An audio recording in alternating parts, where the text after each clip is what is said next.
महोदय, राज्य के सर्वांगीण विकास एवं कल्याणकारी योजनाओं को ध्यान में रखते हुए यहाँ के बेरोजगार युवाओं को रोजगार उपलब्ध कराई गई थी। राज्य अंतर्गत विभिन्न संवर्गों में अनुबंध कर्मी, मनरेगा कर्मी, पूर्व से कार्यरत 14वें वित्त आयोग में अनुबंध कनीय अभियंता, राज्य के विभिन्न विश्वविद्यालयों अंतर्गत कार्यरत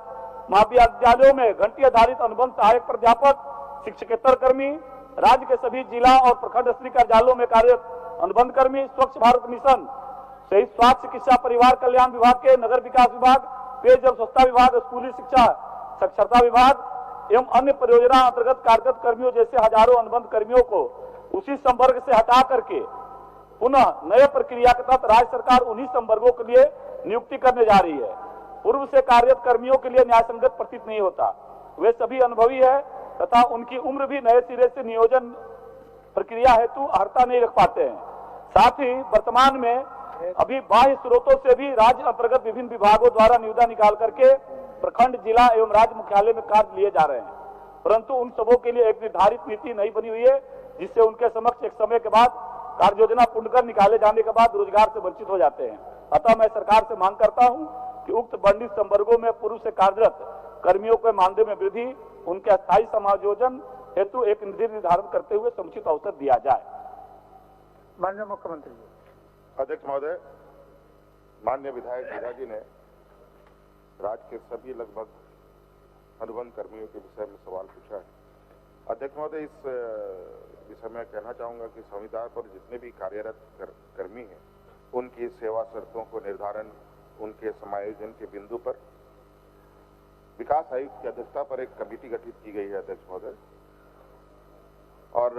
अभी समिति की प्रतिवेदन प्राप्त नहीं हुई है अध्यक्ष महोदय। जैसे प्राप्त होगी इस पर निर्णय लिया जाएगा अध्यक्ष महोदय। लेकिन साथ में जो इनका ये बढ़ाने का बात है, जो उनको डीए वगैरह की बात है, इसमें मैं कहना चाहूंगा कि अभी हाल में ही सरकार ने जो डीए है इन कर्मियों का 113% से बढ़ाकर 196% कर दिया है।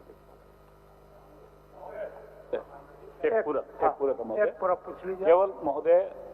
माननीय आपके माध्यम से माननीय मुख्यमंत्री जी से जानना चाह रहे हैं कि पहले तो संविदा कर्मी थे, अब उन संविदा कर्मियों के स्थान पर बहुत सारे विभागों में, खास करके झारखंड शिक्षा परियोजना जैसे अन्य जो भी विभाग है, आजकल एक नई व्यवस्था बनी है महोदय, आउटसोर्सिंग। और आउटसोर्सिंग के प्रति सरकार की जिम्मेवारी नहीं बनती है महोदय, ये ऐसे उस संविदा कर्मियों को एहसास है। तो महोदय, आपके माध्यम से सरकार से जानना चाहते हैं कि सरकार सीधे विभिन्न विभागों में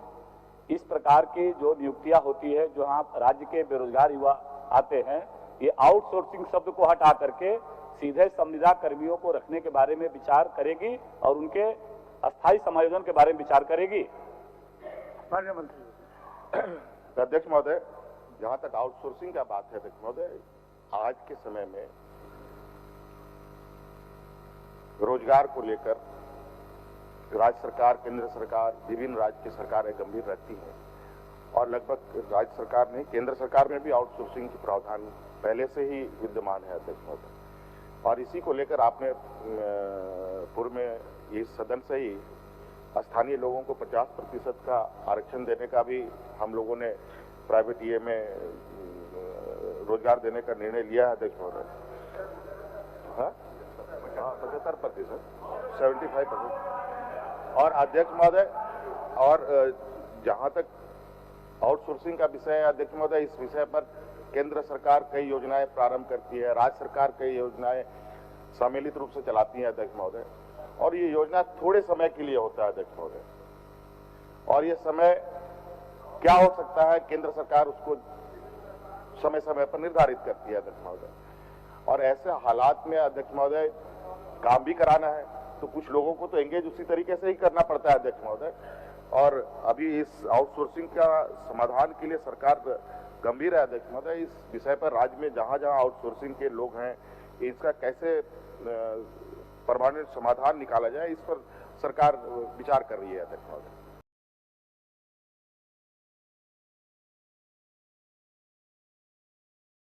पाँच दिन पूर्व में हम लोग 44 दिन का धरना में थे, और हमारे माननीय बंधु तिर्की के आश्वासन से हम लोग लौट के चले गए थे कि आप लोग को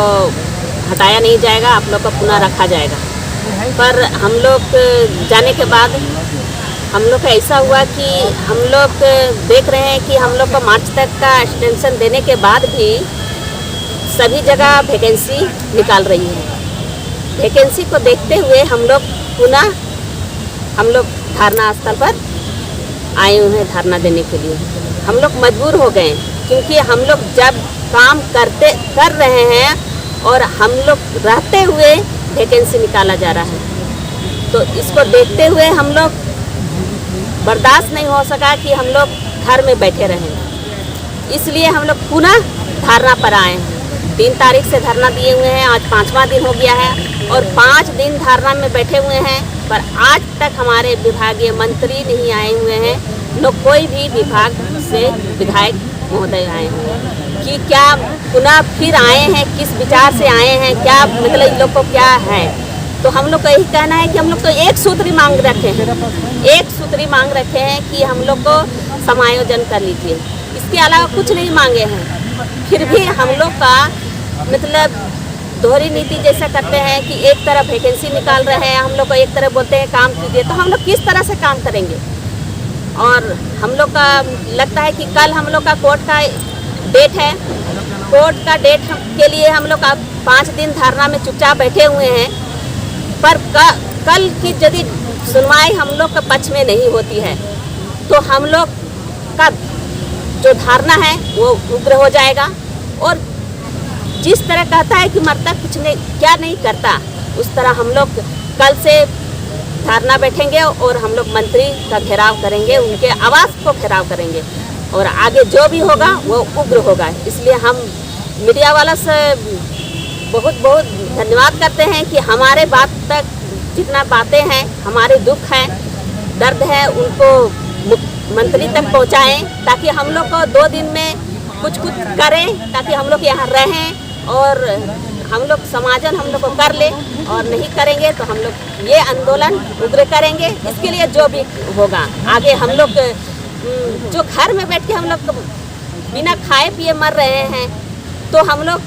आपके धरना स्थल या तो आपके आवास में अपनी प्राण को त्याग करेंगे, पर हम लोग ऐसे नहीं जाएंगे, हम लोग अपना हक लेके जाएंगे। यही